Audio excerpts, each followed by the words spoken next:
नमस्कार, मी किशोरीज किचनमध्ये तुम्हा सर्वांचं अगदी मनपूर्वक स्वागत आहे। आज आपण बघत आहोत मोड आलेल्या हिरव्या मुगाचे आप्पे। अतिशय पौष्टिक आणि भरपूर प्रोटीन असलेले असे हे आप्पे तयार होतात।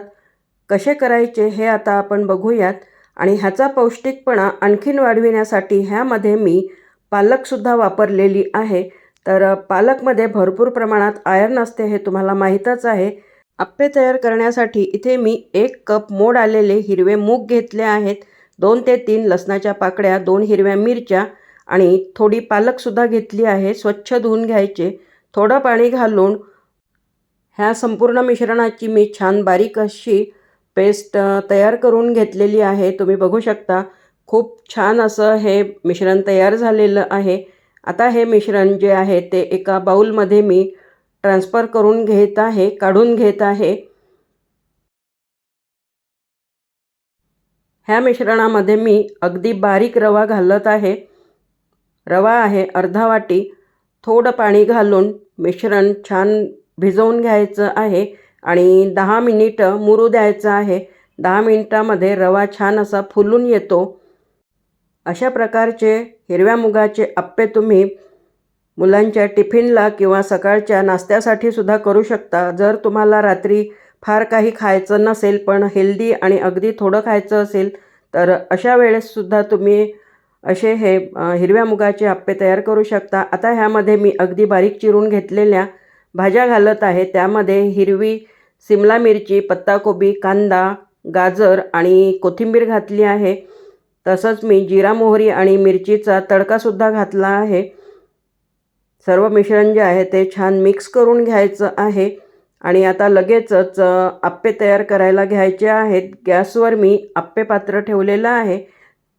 आप्पे पात्र छान गरम झाल्यानंतर त्यामध्ये थोडं तेल घालून घ्यायचं आहे आणि सर्व बाजूंनी छान असं पसरवून घ्यायचं आहे, म्हणजे आप्पे जे आहेत ते आप्पे पात्राला चिकटणार नाहीत आणि अगदी अलगदपणे बाहेर निघतील।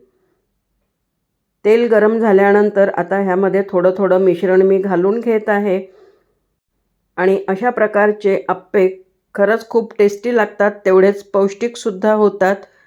आपण खूप वेगवेगळ्या प्रकारचे आप्पे तयार करत असतो, पण हिरव्या मुगाचे आप्पे तुम्ही नक्की करून बघा। खूप पौष्टिक असे हे आप्पे तयार होतात। झाकण ठेवून मी एका बाजूने शिजू दिलेलं आहे।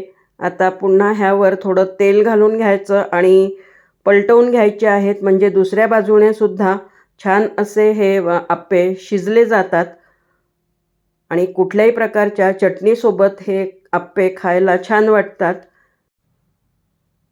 दोन्ही बाजूंनी मी छान असे हे खरपूस भाजून घेतलेले आहेत आणि कलरसुद्धा तुम्ही बघू शकता, खूप सुरेख आलेला आहे। रेसिपी कशी वाटलेली आहे मला कमेंटमध्ये नक्की सांगा आणि रेसिपी जर आवडली असेल तर रेसिपीला लाईक करा, शेअर करा आणि चॅनलला तुम्ही अजूनपर्यंत सबस्क्राईब केलेलं नसेल तर सबस्क्राईब करायला विसरू नका। मस्त असे जाळीदार आणि टम्म फुगलेले मोड आलेल्या हिरव्या मुगाचे आप्पे तयार आहेत। खोबऱ्याच्या चटणीसोबत मी इथे खायला दिलेले आहेत आणि आतूनसुद्धा तुम्ही बघू शकता खूप छान जाळीदार तयार झाले आहेत आणि आतपर्यंत छान असे हे आप्पे शिजलेले आहेत। तर रेसिपीला लाईक करायला विसरू नका। पुन्हा भेटूयात अशा छानशा चविष्ट पौष्टिक रेसिपीसोबत। तोपर्यंत मस्त खा, स्वस्थ रहा। धन्यवाद।